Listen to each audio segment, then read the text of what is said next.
चले गए थे सर? चोर को ढूंढने गए थे और खुद ही गायब हो गए। रिलैक्स, मैं ठीक।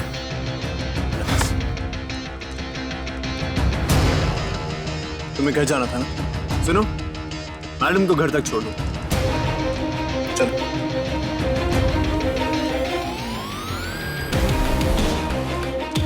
अब रंगी अजूबा हो यार। अब जब बोल रहा हूं चलो, तो यहीं कहीं थम के खड़ी भी हो। चलो। मैं खुद चली जाऊंगी। क्या हुआ? पुलिस से डर लग रहा है?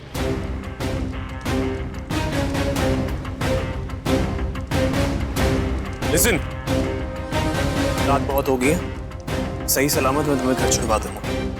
मुझे सही सलामत पहुंचने के लिए तुम्हारी हेल्प की जरूरत नहीं है।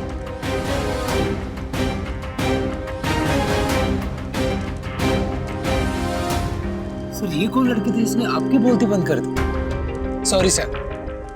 डीडी, मुझे इस लड़की के बारे में सारी खबर चाहिए। और खबर तो ये आपकी ले रही थी। मिल जाएगी सर, समझ लो मिल गई। और एक और आदमी का डिस्क्रिप्शन मैं तुम्हें दूंगा। उसका स्केच मुझे चाहिए सुबह 7 बजे तक शाम। Yes sir. आप ठीक हो ना? लेकिन रिलैक्स डीडी। आज ना तो वैलेंटाइंस डे है और ना ही किसी की एनिवर्सरी। फूलों के दाम कितने ज्यादा बढ़ा के लगा रखे हैं। बद्री काका को कहना कि आगे के फंक्शन के फूल भी उन्हीं से खरीदने हैं। जरा सोच समझ के दाम लगाया करें। और हाँ, इन फूलों की कोई जरूरत नहीं है, आप इन्हें लेके जाइए। अब जितने फूल हैं हम उन्हीं से काम चला लेंगे। अरे कितने प्यारे और खूबसूरत फूल है ना? हाँ माँ, पर दाम तो देखिए। हेतल, इतने प्यारे फूल तुम्हारे सामने रखे और फिर भी तुम्हें कांटे ही दिख रहे हैं। बद्री काका से कहना रोज ऐसे ही फूल भेजा करे और आपका जो भी बिल है वो कल सेटल कर देंगे, ठीक है? माँ, मैं जानती हूँ आप रिया की सगाई को लेकर बहुत उत्साहित है, पर माँ बाकी के फंक्शंस भी तो बाकी है। उसके खर्चे का क्या होगा? खर्चे पानी तेरे मायके वाले देखते हैं, तेरी बेटी के मायके वाले नहीं। पर माँ, इतने महंगे फूल। हेतल, जिसकी सोच ही गरीब हो ना, वो इंसान जिंदगी में कभी भी अमीर नहीं बन सकता। इसीलिए हमेशा बड़ा सोचा करो। चलो मेरा नहीं तो रिया के लिए तो सोचा करो। देखो हेतल, हमारी बच्ची बहुत बड़े खानदान में जा रही है। 2 परिवारों का मिलन होने जा रहा है। और हर वक्त तो ये जो खर्चा खर्चा करती रहती है ना, दरअसल वो खर्चा है ही नहीं। वो तो एक किस्म की इन्वेस्टमेंट है हमारे भविष्य के लिए, हमारी रिया और अमूल के लिए। और आगे चलकर ये सब कुछ उन दोनों का ही तो होगा ना। पर माँ,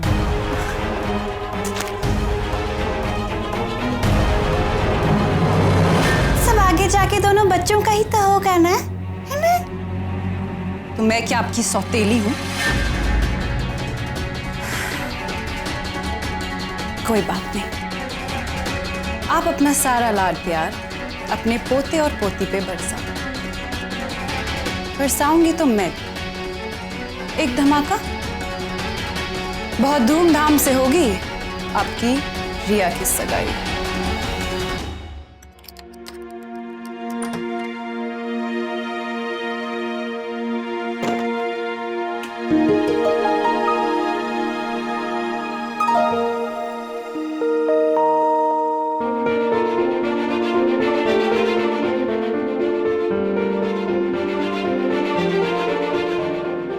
कितनी बार कहा है कि मेरा वेट मत किया करो। तुम्हारा वेट? मैं तो मेरी आइसक्रीम का वेट कर रही थी।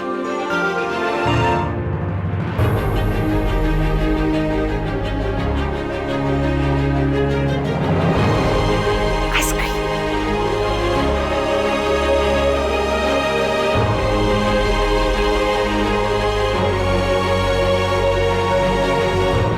अवनी,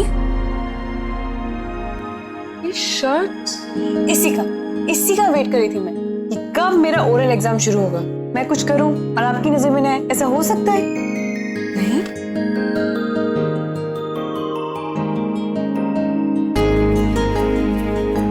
अभी जब तक मैं आपके सवाल का जवाब नहीं दूंगी, आपकी आइसक्रीम हजम नहीं होगी ना। आप ही तो कहते हो कि दिन के इम्पोर्टेंट डिस्कशन दिन के इम्पोर्टेंट टाइम पे शुरू होना चाहिए। सो ब्रेकफास्ट टाइम। ओके, फिर कल सुबह तैयार है ना? हाँ आई नो, कल ब्रेकफास्ट बनाने की बारी मेरी है। कितनी फनी बात है ना माँ, हम अभी खा रहे हैं और कल सुबह क्या खाने वाले हैं उसी की बात कर रहे हैं। ये क्या है?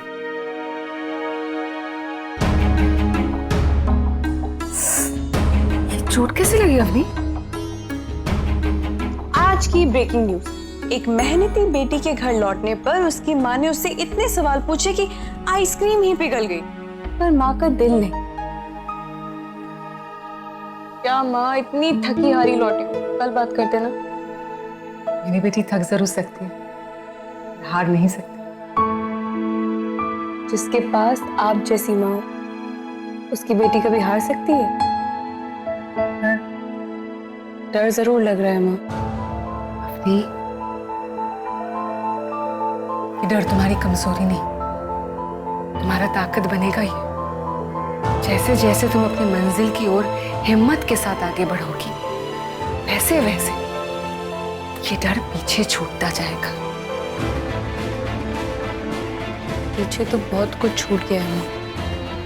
जिंदगी में आगे बढ़ने के लिए कभी कभी पीछे मुड़कर देखना पड़ता है अपनी। अब वो वक्त आ गया है बच्चा, कल की सुबह तुम्हें तुम्हारी अतीत से मिलवाएगी।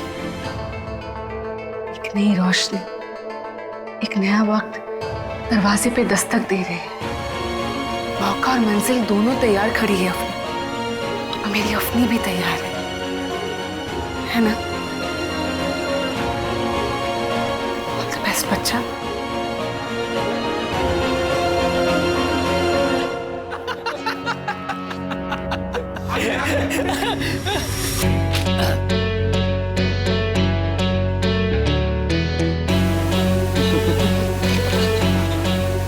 स्केच तैयार है? जी सर जी।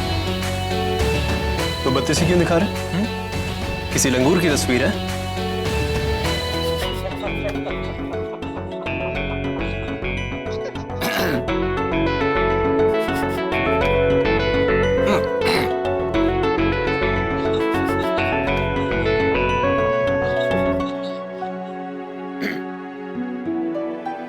स्केच दिखा।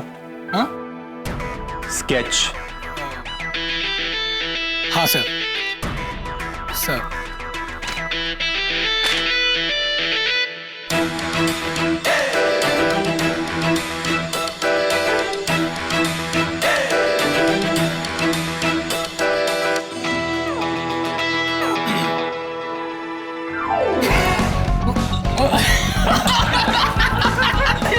इसीलिए समझ रहा था सर। Sorry sir. पक्का ये स्केच डिस्क्रिप्शन के हिसाब से बनाया गया है? हाँ सर, वो लड़की ने जो डिस्क्रिप्शन दिया था सर रिकॉर्डिंग में, सेम वैसी ही है। आप खुद देख लीजिए सर। ये देखिए, ये लीजिए। दिखने में कैसा था? एकदम अमरूद की तरह, आंखें काली बिल्ली की तरह, एकदम बड़ी बड़ी, और दाढ़ी हल्की हल्की, और आईब्रोज एकदम जंगल की तरह घने, और बाल बैलून की तरह उठे हुए।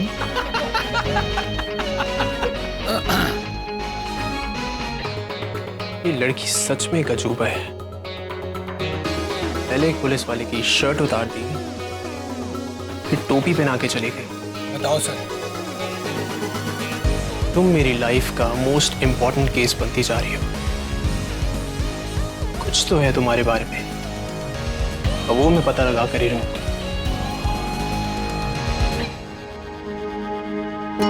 कितने दिनों बाद तुमने नाश्ता बनाया वैसे? आलू पूरी आपका फेवरेट?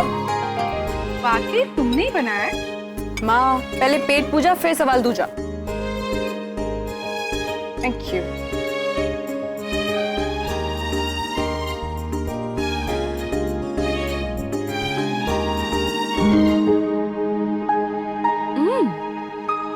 It's nice.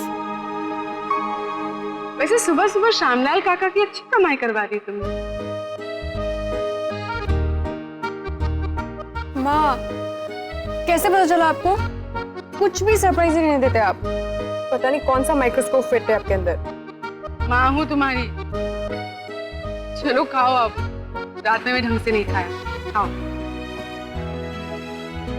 वैसे डिस्कशन कंटिन्यू करें शर्ट के बारे में? शर्ट के बारे में क्या डिस्कस करें? शर्ट के बारे में तो इस्त्री वाले गुल्लू डिस्कस करते हैं ना। आप छोड़ो ना, ये लो एक और पूरी खाओ। पूरी खिला के माँ को गोली दे रही हो? कोई बात नहीं, चलो शर्ट के बारे में नहीं तो शर्ट वाले के बारे में डिस्कस करें। माँ, आप ये कूल मॉम वाला कार्ड लेकर के सब कुछ जानना चाहते हो? तो क्या हुआ? ये आजकल सभी लड़कियों के बॉयफ्रेंड्स होते हैं, तुम्हारा भी हो सकता है। It's cool. क्या कूल है? ये जो आजकल की लड़कियां एक हाथ में फोन और एक हाथ में बॉयफ्रेंड को लेके घूमती है। ओ माय सोना, ओ माय बेबी, माली कचौड़ी।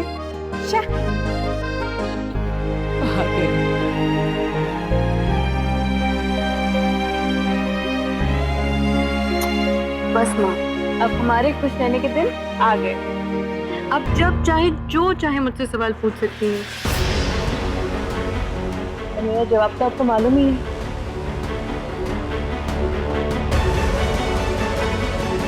मेरी लाइफ का मकसद कोई लड़का नहीं है, लड़ाई है। अपनों को पाने के लिए अपनों से लड़ना। और क्या तुम इस लड़ाई के लिए तैयार हो? कुछ तो खा लो। मेरा दिमाग मत खाओ और जाओ यहाँ से। क्या हुआ बेटा? ओहो, इतना सारा गुस्सा और माथे पे ये शिकन। वो क्या कहते हो तुम लोग? Frown lines. Frown lines. बिल्कुल अच्छा नहीं लग रहा है तुम्हारे खूबसूरत चेहरे पे। दादी, क्या मैं ऑर्डिनरी हूँ? तुम तो लाखों में एक हो। क्या मेरी कोई वैल्यू नहीं है? अरे अनमोल हो तुम, अनमोल। तुम क्या मैं अपनी सगाई जैसे इतने इम्पोर्टेंट फंक्शन में अपनी पसंद का एक डिजाइनर लहंगा भी नहीं खरीद सकती? रिया बेटा, वो लहंगा 15 लाख रुपए का है और तुम सिर्फ एक दिन के फंक्शन के लिए इतना महंगा लहंगा खरीदने की जिद कर रही हो। तुम पलट के दोबारा उस लहंगे की तरफ देखोगे भी नहीं। बेटा, सगाई एक ऐसा जश्न होता है जिसमें हमें हमारी जिंदगी का सबसे कीमती तोहफा मिलता है, जीवन साथी मिलता है। और उसके आगे ये लहंगे की क्या कीमत है बेटा? डोंट प्लीज, आप कुछ नहीं समझोगे। It's all about image. मेरे इतने सारे फैंस हैं, इतने सारे फॉलोअर्स हैं जो मुझे फॉलो कर रहे हैं। वो मुझे देखेंगे कि मैं एक अपने एंगेजमेंट पे एक प्लेन सी ड्रेस पहन के खड़ी, वो क्या सोचेंगे मेरे बारे में? हाँ, क्या इमेज रह जाएगी मेरी उनके सामने? ए रिया, तुमको जो भी ड्रेस क्या कहते हैं वो डिजाइनर ड्रेस पहनना है पहन। भीमा, मेरी पर्स लेकर आना।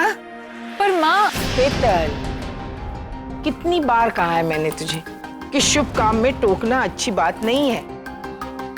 ये ले मेरा कार्ड और जो भी ड्रेस चाहिए खरीद ली। और हाँ, साथ में कंगन लेती जाना, तुम्हारे साइज के बनवाने हैं ना। ठीक है दादी, यू आर द बेस्ट दादी। I really love you. बस एक मेरी माँ है जो पता नहीं मेरी खुशी में खुश नहीं रह सकती। तू अपनी खुशी पे ध्यान दे और साथ में तुम्हारे बॉयफ्रेंड को भी लेकर जाना। जाओ दोनों जाकर मस्त शॉपिंग कर। दादी, यू आर टू क्यूट। माँ, ये सब ठीक नहीं है माँ।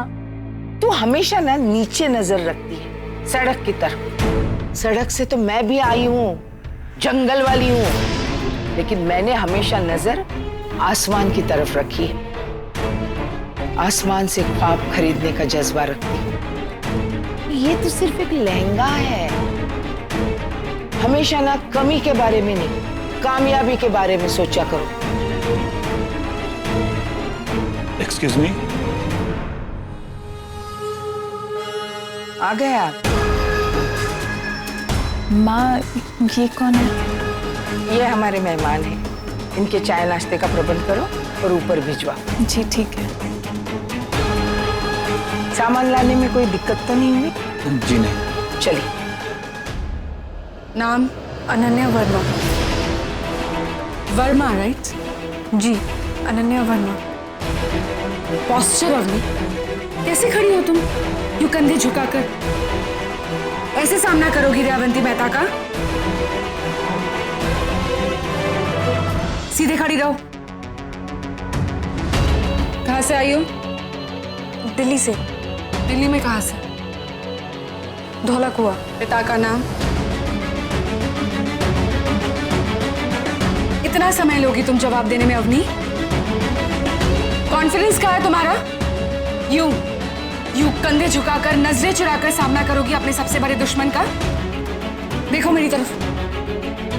आंखों में आंखें डालकर, सीना तान कर तुम सामना करोगी मिसेस दयावंती मेहता का। और आंखों में आंखें डालकर झूठ बोलना तुम सीख लो। मेरी तरफ देखो। अब बताओ, माँ क्या करती है? हाउसवाइफ है। फिर से इतनी सहमी हुई हो तुम? वो क्या गया तुम्हें बच्चा? कुछ भी याद नहीं है क्या? भूलो मत, खानदान से बढ़कर दयावंती मेहता के लिए कुछ भी मायने नहीं रखता है। इसलिए जब भी अपने माँ और पिता के बारे में बात करो, गर्व के साथ बात करो। एक और बार करें? बताओ फिर, माँ क्या करती है? मेरी माँ हाउसवाइफ है। उन्होंने खूब मेहनत करके मुझे पढ़ाया लिखाया है। सी, बेटा कर सकती हो तुम बच्चा। क्यों डर रही हो तुम? क्योंकि अब डरने का वक्त हमारे दुश्मन का है। कभी मत भूलना हफ्ते, तुम आयशा जी की बेटी हो। वो आयशा जी जो जीते जी सारी रिवायतों से लड़ती रही। You are a born fighter अफनी। तुम यूं हार नहीं मान सकती। You're brave. Okay? बताओ, दिल्ली से मुंबई क्यों आई हो? आपको आपकी नानी याद दिलाने। शैतान। मैडम, आपके कहने पर मैं ये जेवर ले तो आया, पर ये सब हमारे बैंक के पास गिरवी है। मेरी नौकरी दांव पर है मैडम। अच्छा, बड़ा एहसान कर रहा है तू मुझ पर। आज जिस बैंक की तू दुआई दे रहा है दुबे, उस बैंक में मैंने ही तुझे लगाया है। मैडम, उसी का मान रखकर तो आपको कह रहा हूँ, इसलिए तो मैं ये जेवर लेकर आया हूँ। तो उपकार कर रहा है क्या मुझ पे? एक पल में तेरा वक्त बदल दिया था मैंने दुबे, और आज वक्त आने पर तू मुझे मेरे ही जेवर देने से कतरा रहा है? नहीं मैडम, आप गलत समझ रही हैं। मैं कह रहा था कि कुछ गहने आप अभी ले लेना और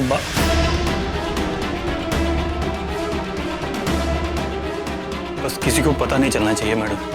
जुबान की पक्की हूं मैं। ये जेवर और तेरी नौकरी कहीं नहीं जाएगी।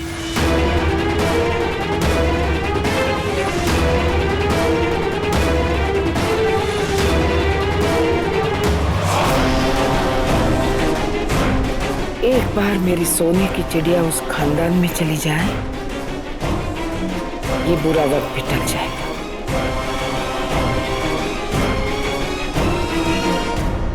बच्चा, दयावंती मेहता का विश्वास जीतने के लिए तुम्हारा खुद का आत्मविश्वास बहुत जरूरी है। मैं जी जान लगा दूंगी माँ, पर ये डर एक बुरी याद की तरह बार बार जला आता है। अफनी, जब भी बाहर के अंधेरों से डर लगे ना, तो तुम्हारे अंदर की रोशनी को उजागर करो। फिर देखना कैसे उस रोशनी की लौ मिसेस दयावंती मेहता के काले करतूतों को दुनिया के सामने लेकर आती है।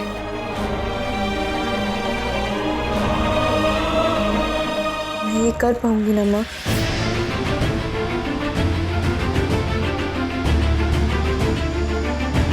अब परीक्षा देने की बारी मिसेस मेहता की है। मैं तैयार हूँ माँ।